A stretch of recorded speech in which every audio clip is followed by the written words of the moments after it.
native Samuel Vera invaded the comic book world by starting his own company, Crazy Comics.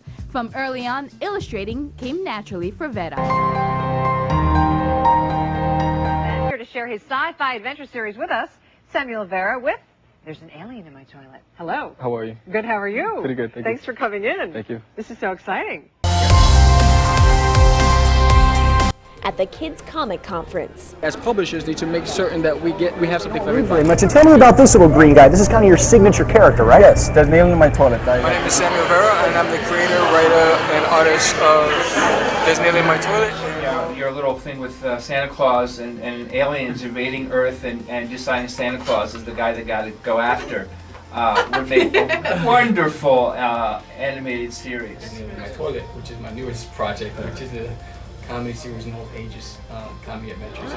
Well, Doodie's been exploited right now because he has a cameo in the adventure of Cosmic Dwarf.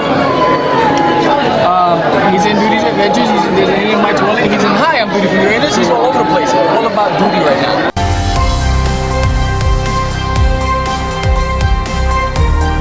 Project Doodie. So, you're probably asking yourself, why are you sitting in the car, Sam? Well, I'll tell you, this is where it all started. It wasn't this specific car, but I was in the car. And it was 2005. And I'm driving to the Lincoln Tunnel. I actually wasn't driving, my wife was driving, I was a passenger. But nonetheless, we were driving. And the idea hit me. There's an alien in my toilet. I'm like, and his name is Doodie. To add insult to injury, and he's from Uranus. Right? So I was excited. It's like, oh my goodness, I can't believe this. It just hit me. And so, raced to IHOP to meet with the boys. And I'm like, this is it. There's an alien in my toilet. And I dropped everything to work on Doodie. This little green guy right here. And here is his bust. And this was the first publication. This was the first issue of There's an Alien in My Toilet. The cover was done by George Medina and written and illustrated by me. And I never would have guessed how popular it would have become. And I was so excited to draw it. I had so much fun drawing it. And so that's the beginning of the journey for Doodie. So I'm going to take you on this journey as we look back at the beginning of Doodie, why I left comics, and what's to come, and why am I bringing him back. So walk with me. I'm excited. I'm hoping that you're excited. I can't wait for you to read it. But this is the beginning of a new. So early on, this was actually my first rendition of Doodie that I illustrated on that table napkin at IHOP. I didn't like the look, so I kept fleshing him out, and this is what I came up with. I was really digging it because it's very cute. I like the look of the big eyes and the belly. And then decided to do the comic strip, right? Because the goal was to get it into the newspapers. And so we're doing the typical comic strip in the dimensions. We said, let's test it. And so I went to the MoCA and presented it at MoCA. And it was received well. But for some reason, I felt that it would be better off as a full-length comic book. So I started playing around with Doodie and developing him as the character. And here is one of my older clips of me illustrating Barbarian Doodie. So why Barbarian Doodie? He's an alien. Well, Doodie gets himself into a lot of precarious situations that in reality he bites off more than he can chew. But what happens is Doodie for some reason always winds up falling unconscious, whether it's hitting a tree, falling off of a tree, or whatever it is. But when he is unconscious, he imagines himself dealing with that foe, whether it's a squirrel, whether it's a bear, whether it's red ants, and he imagines those creatures or those elements to be bigger than life, and then he puts himself in this bigger than life situation. And here he imagines himself as a barbarian fighting off a big monster who could be a squirrel or a bear in the real world. But in the meta world, see, Doodie was way ahead of his time. Meta, the whole thing that's going on right now. But in the meta world, Doodie would imagine himself defeating his foe, where in reality he was defeated. So I was having fun putting him in a lot of different scenarios, and I applied that into the storyline. And in issue number 1 of There's an Alien in My Toilet, you find a lot of these things that came from me just playing around and fleshing him out and his characters and giving him life, and just applying that into the real world. So some of these earlier videos can be found on the channel, on the Art of Samuel channel on YouTube. Hi, my name is Samuel Vera, and I am the creator of There's an Alien in My Toilet. And this book is fun for all ages. It's a comedy series. It's about this egocentric alien, thinks he knows it all, who crash lands on Earth and gets himself into all sorts of crazy antics. And so here's an early clip of me illustrating Doodie in samurai form. His first appearance as a samurai was in issue number 2 of There's an Alien in My Toilet. And the subtitle for that issue is I See Red People. And I don't want to give it away, the spoilers, for anyone who has not picked up that issue back in the early 2000s, as I'm bringing it back to life now. But so here's another example where Doodie gets himself into a situation where he is attacked and winds up imagining himself to be this superior warrior, this samurai, and he has to do battle with these villains, in his opinion. And so I really enjoyed drawing him in samurai mode, and I really dug it so well that so much that I was also fortunate enough to have Daphne Lage illustrate a Samurai Doodie, which is part of the trading card set, and also Tracy Alford, an amazing aspiring animator who put together this 3D rendition of Samurai Doodie that I'm about to display on the screen here. He's such a fun character to draw. And he assumes he's on a recon mission to Earth to determine if we're a threat to his homeworld. So when he gets here, he has nothing but problems, and the moment he hits our atmosphere, he crash lands, and he deals with a series of events, and he finds out that he's not the smartest. He's not the smartest guy. So it's kind of like his adventures through Earth world here or something, right? Yes. So now he finds he has to survive Earth.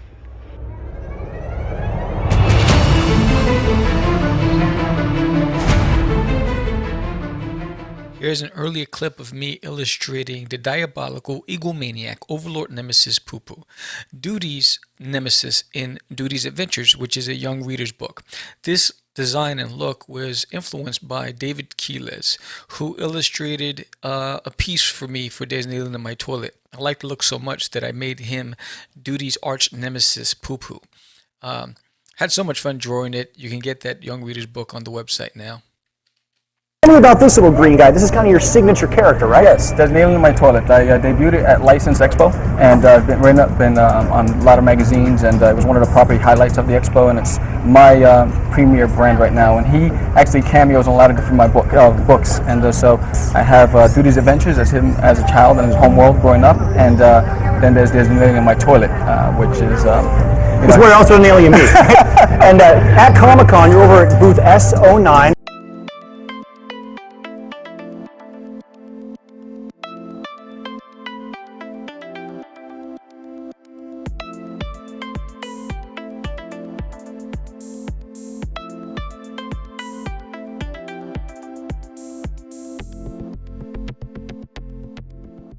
The best part of the early days was the reception that Doodie received. It just put a lot of smiles on a lot of people's faces. And here was another early clip of me illustrating Doodie. This style and this look was influenced by an art piece that Hector Rodriguez did for There's an Alien in My Toilet. I really dug his way of illustration. I tried to mimic it so much, and then I just gave up on it, and I went back to just drawing Doodie the way I naturally draw him. So with all the reception I received, I wanted to do an animation, and so I decided to do it in Flash. And in Flash, I created all the body parts that I can move and animate with keyframes. And here is my first example of that. And basically, he's leaving his planet Uranus, and he's on his UFO, and then he realizes, uh-oh, there's an alarm going off. He forgot to refuel. So he's approaching Earth really fast, and he's about to crash land, right? And that's That's his first encounter with Earth. So now he's running. And what is he running from? He's afraid for his life, and he's fearful, and something is after him. And what he doesn't realize is what's after him is Earth's simple creatures. It's a squirrel, right? But to Doodie, it's bigger than everything.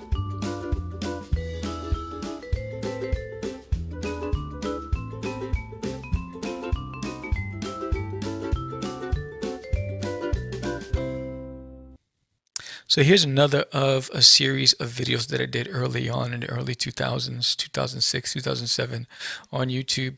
And again, this is another barbarian Doodie illustration of Doodie just battling these mean, big old, scary looking beasts.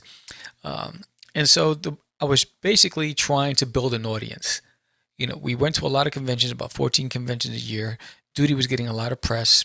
So I was like, how do I build an audience? And then also, how do I create a more appealing character? Because my goal was really to get Doodie into stores and also onto television as a cartoon.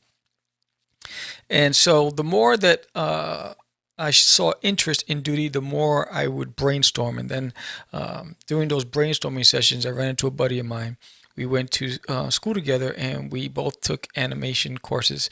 He was a lot more advanced than I was with 3D development. I learned more on the 2D side. So we talked, and Tracy Alford is his name, and Tracy decided to put together some figures for Doodie. So we put together a little 3D trailer for There's an Alien on My Toilet to pitch to the networks to be able to show them its potential. And so I was excited to be able to show that. So I was so excited. So as you can see, the first footage was 10/26/07. I can't believe it. So this was Tracy's showing me the model that he created for Doodie and the turnarounds and how he would move. And you know, we were working on the walk cycle. You can see that he still had to add the joints in the knees because the knees weren't bending. So we were just playing around with the look and feel, and from all sides, the camera angles. Here's another walk cycle that we did. We had so much fun. Again, I was fortunate enough to work with a lot of great people in the early days of putting this together. So this was another a look for Doodie, and you know, here's another one. You know, we're talking about putting him in some sort of confident, something that fits his profile, because he is kind of egotistical, and so you know, like, he thinks he's better than everybody else. So he wanted to give that sense when he's walking, and then he's also playful. So here's one like when he's exploring the planet, you know, of Earth, and you know, he's just walking around and he's basically hearing people or other creatures praise him and giving him his, you know, his accolades and the whole bit. So this was, you know, my vision for Doodie. We were all novices and we were all learning together, but it was the best thing to be able to see something from an idea that spawned from driving in the Lincoln Tunnel to putting it on paper, then to seeing it in this format. While we weren't Disney-esque, we were just a bunch of guys having fun, creating something to put smiles on people's faces. And here it is.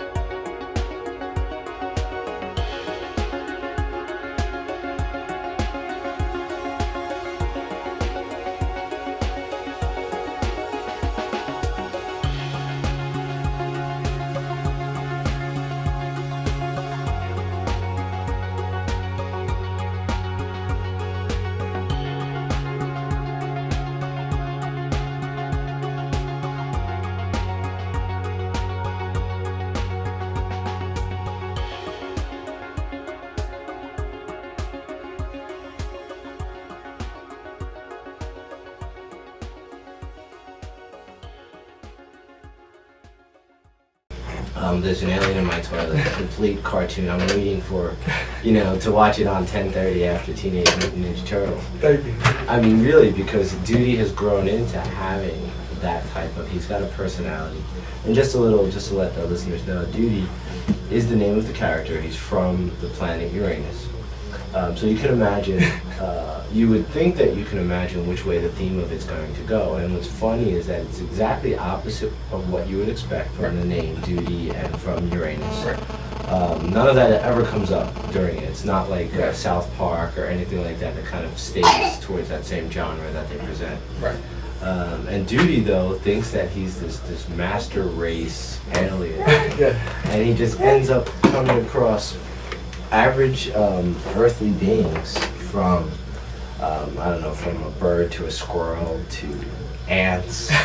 And it's just his interaction with them and how they tend to get the best of him, but he still believes that he is the supreme being from this other planet. He's in denial. Yeah, he's in complete denial.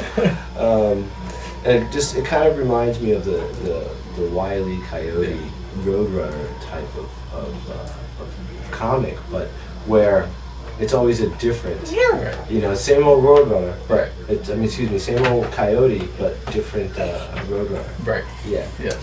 And it's really interesting the way you have that.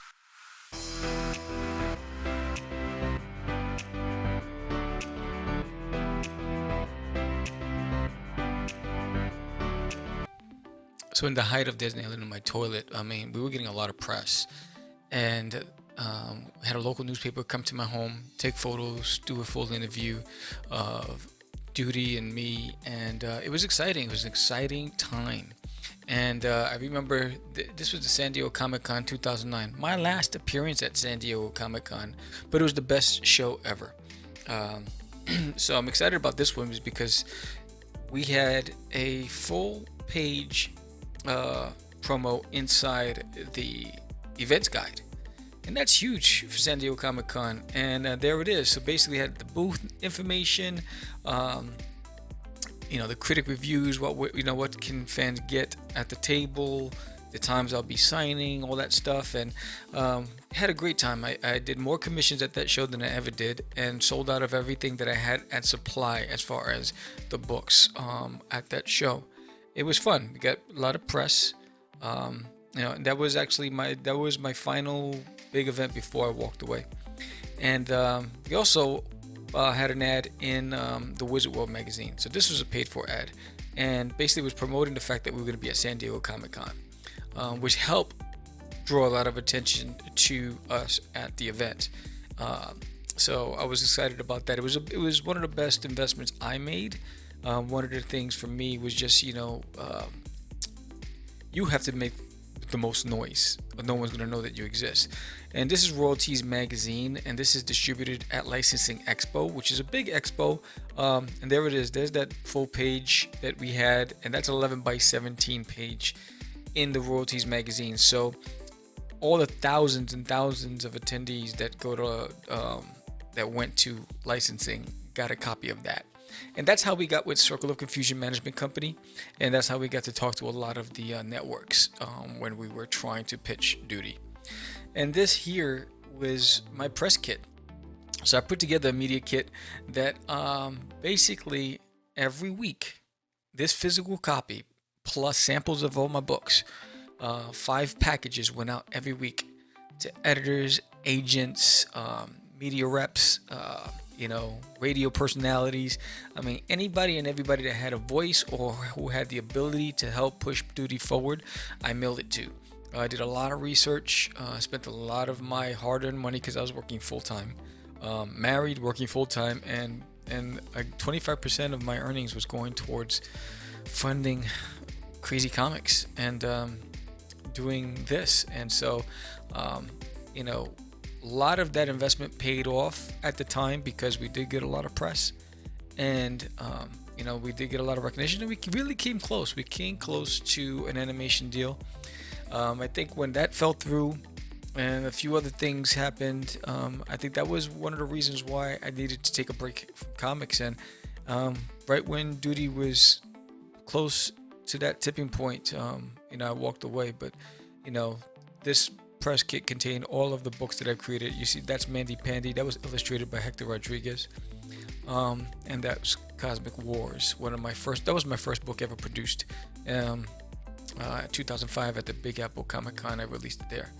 And basically it's just bio about me, all the media, all the stuff that I've been on, the shows, the TV shows, the radio shows, all that other stuff. But yeah, it was a great time. I definitely missed it for the 10 years that I walked away, and I'm excited to be back, and I'm thankful and grateful for all the people that supported Doodie throughout the years, and I'm hoping that a lot of them come back for the rebirth of Doodie, and hoping to fill that that gap, that hole, because I believe in my character and my book. This here is a prototype of Doodie designated in my toilet in a casing that I developed, and it was used to pitch to big manufacturers and to get a potential toy deal back in the early days.